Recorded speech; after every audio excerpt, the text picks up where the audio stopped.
Hey, what's up, everybody? It's Trey G with TestPrepLaunch, and today we are going to talk about the plugin method. So the goal for today's class is how to use the plugin method and when to use it, and also some tips and tricks. Okay, so what we're going to do is we're going to go over 3 practice problems. We're going to go over some rules for the plugin method. Then we're going to look at some homework that you can do. And then from there, you're going to go ahead, take a break, and then watch the next video. All right, so let's jump right into it. But we're going to start off with a pop quiz, all right? So pause your screen, pause the video, and take the pop quiz. Don't cheat, don't look forward, take it. We'll go over the answers at the very end, okay? First things first, let's start off with a question. There's no better way to look at the plugin method than to look at a question. So let's say you see this question on your SAT and you're thinking, oh crud, I don't know what to do. You're not seeing a path that works. Let's go ahead and use the plugin method. Okay, so if x is equal to 2, we have 2 squared plus 6 to 2 plus 4. So all we did is we plugged in 2 everywhere there is an x in the original equation. That is with 4 plus 12 plus 4, that equals 20. Now what we're going to do is we're going to plug in 2 into all of our answer choices and see which answer choice gives us 20 as well. Okay, so let's try the first one. 2 plus 3 squared equals what? 25 plus 5 equals 30. Wrong. Next one, 2 plus 3 is 5. 25 minus 5 equals 20. Okay, so we're going to want to keep that one. The next two, if we look at x minus 3, 2 minus 3, what does that give you right there? That gives you a -1. A -1 squared is 1 plus 5 equals 6. We're not even close. We don't even have to do the next one. We know that our answer is B. And that is the plugin method in action. You see some variables in the problem. You see variables in your answer choices. You're not exactly sure what path to take. Go ahead and start trying to plug in some numbers there. And notice how we used small numbers. I didn't use 100. Use a small number. Make your life easier. So the correct answer is B. Question 2, let's get right into it. Jennifer bought a box of crunchy grain cereal. The nutrition facts on the box state that a serving size of cereal is 3/4 cup and provides 210 calories, 50 of which are calories from fat. In addition, each serving of the cereal provides 180 milligrams of potassium, which is 5% of the daily allowance for adults. We got a lot of stuff going on. Let's look at the question. If P% of an adult's daily allowance of potassium is provided by X servings of crunchy grain cereal per day, which of the following expresses P in terms of X? P is a percent, and we have X equals servings. So let's just make this really simple in this case. Let's use 1. So if you have 1 serving, X equals 1, what does that make P? Well, let's look at the problem. If we have 1 serving of our cereal, then that gives us 5% of the daily allowance for adults. So when X equals 1, then P equals 5. So now let's plug in to our answer choices because we're saying P, which is the percent of adults' daily allowance, is 5% in each serving of the cereal, okay?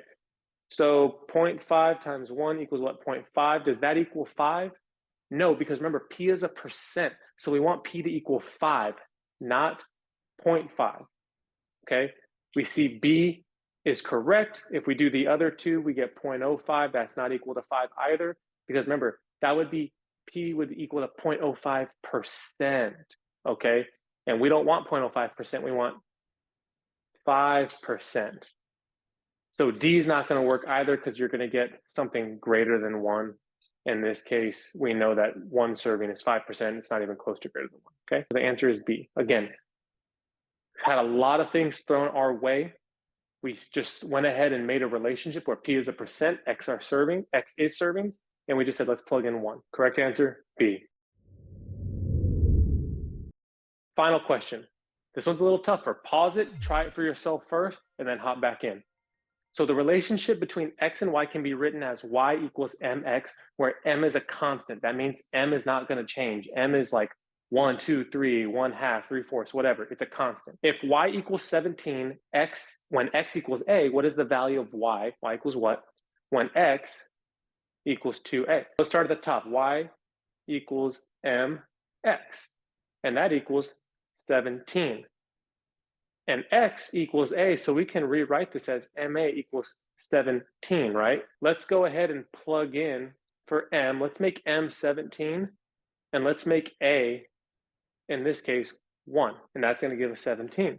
Now let's go again. We have y equals M, and then when x is 2a, so this time x equals 2a, so we'll plug in a 2a right here. That's where x would be.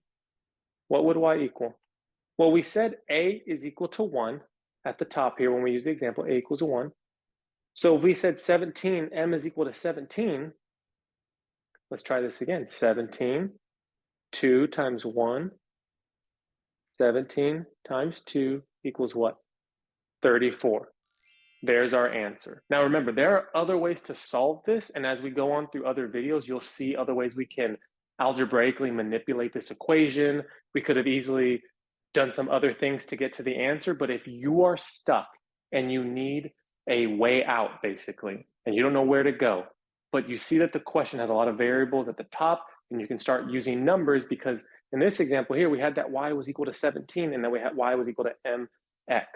Okay, so I know right off the top of my head, when in doubt, I can plug in this case. Okay, so let's see if our answer is correct. Correct answer is 34. Now we got tips and tricks. So I want you to do these things. Keep your numbers small. Use things like 3 instead of 100, 192. Just because you have a calculator doesn't mean you need to use it. Make your life much easier. If two answer choices are the same, plug in a new number. Try it again. More often than not, you'll get a different answer. That'll be the correct one. If you use this technique, then get to plugging in. Do not second guess yourself. That's a decision you need to make and move forward with it. If you do this kind of, should I use it, should I not? Oh my gosh, I wonder if it's going to work. I wonder if not. If you decide to use it and you see that it's a valid option for a tool to use on a question, go ahead and do it and burn right through it, okay? And then if you basically, when you want to notice in the question when to use it, if you see a lot of variables in the question and a lot of variables in the answer choices, more often than not, that's going to be a good candidate for plug-in. Don't do these things. Don't plug in 0 because it makes everything 0 and you'll have a lot of zeros in your answer choices. And then plug in numbers that make sense. In this example here, we have a plus z equals y, and we're using a equals 3, z equals 4, and without thinking, we go, y equals 9. Okay. But let's think about it. The question's telling us a plus z equals y, and you have 3 plus 4 equals 9. Does that make any sense? No, absolutely not. So let's try it again. A equals 3, z equals 4, and y equals what? 7. Those numbers work. Use those numbers in the answer choices, okay? Now we're gonna go to the answers for the pop quiz. Go ahead, pause the video, take a quick look at that. Those are the answers there. Hopefully you got most of those right. If not, leave a question or comment below. Ask me anything and I'll make sure to get back to you. Now, what now? Take a break, have some fun, do your homework. If you want, you're already spending time watching this video, you might as well do some homework, right? Even if it's for 5 to 10 minutes, just knock out a couple questions and then watch the next video. And here are some homework questions that I would recommend from all of the practice tests, 7 through 10, okay? So these are good candidates for the plug-in method. This is a good time to practice the plug-in method. Now, I want to give a special shout out to Mike, the creator of Pwn the SAT. He is the person who categorized these questions. He did a lot of this heavy lifting as identifying which of these questions would be a good candidate for plugging in. So I want to make sure I give him full credit. This is his book. Highly, highly recommend it if you have never read it. And if you want a lot of other good practice questions, I highly recommend this book, Pwn the SAT. Thank you, Mike, for making such an awesome book. And thank y'all for taking time out of your day to watch this video, okay? I hope you got some value out of this. Let me know in the comments what you think. Roast me for having the white background.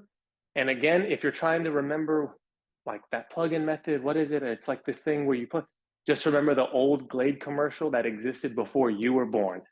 And it's like something was stinky in the room. People are like, oh, what is that? Oh, that's a cigar. Oh, that's BO. And then you had that nice little jingle in the background. Plug it in, plug it in. If you didn't know, I can sing too. Not really. I'm embarrassed of what my wife is going to say about this, but you get the point. So plug it in, plug it in. That's a little jingle you can keep in your head. Best of luck to you on your homework this week, and I look forward to seeing you in the next video.